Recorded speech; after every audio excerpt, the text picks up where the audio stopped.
আসসালামু আলাইকুম সুপ্রিয় দর্শক, আবারও নিয়ে এলাম আপনাদের জন্য একটি মজাদার কেক বানানোর রেসিপি। প্রথমে আমি এখানে দুটো ডিম দিলাম, তারপর দুটো ডিমকে আমি ভালোভাবে ফেটিয়ে নিলাম। ফাটানোর পর তারপর এখানে আমি 1 কাপের মতো চিনি দিলাম। যদি দুটো ডিম দেন তাহলে 1 কাপ চিনি দিবেন, আর 4টে ডিম দিলে 2 কাপ চিনি দিবেন। তারপর চিনি আর ডিম একসাথে আমি মিশিয়ে নিচ্ছি। যখন চিনি আর ডিম একসাথে মেশানো হয়ে গেছে, তারপর আমি 1 কাপের মতো ময়দা দিব। দুটো ডিমে 1 কাপ ময়দা দিবেন।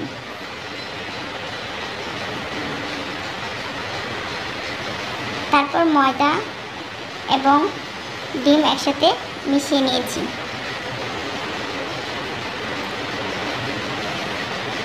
যখন পুরোপুরি মিশে গেছে, তারপর আমি এখানে বেকিং পাউডার দিয়ে দিলাম।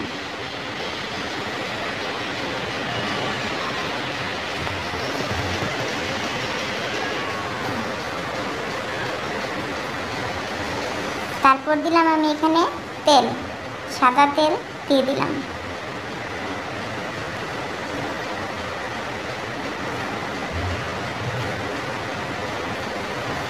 তারপর দিলাম 1 চা চামচ গুঁড়ো দুধ।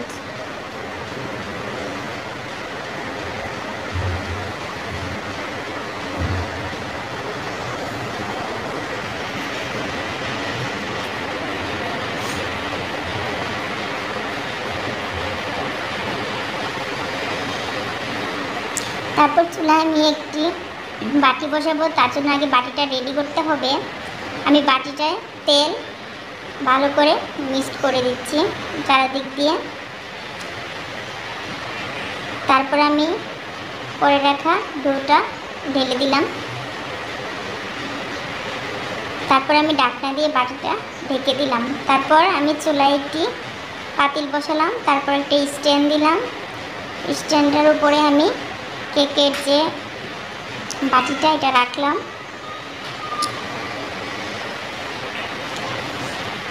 পুরোপুরি যখন কেকটা হয়ে আসলো, তখন আমি ঢাকনাটা তুলে দেখলাম কেক প্রায় হয়ে এসেছে। এর আগে কিন্তু আমি ঢাকনাটা খুলিনি। এখন আমি ঢাকনাটা খুলে দেখলাম।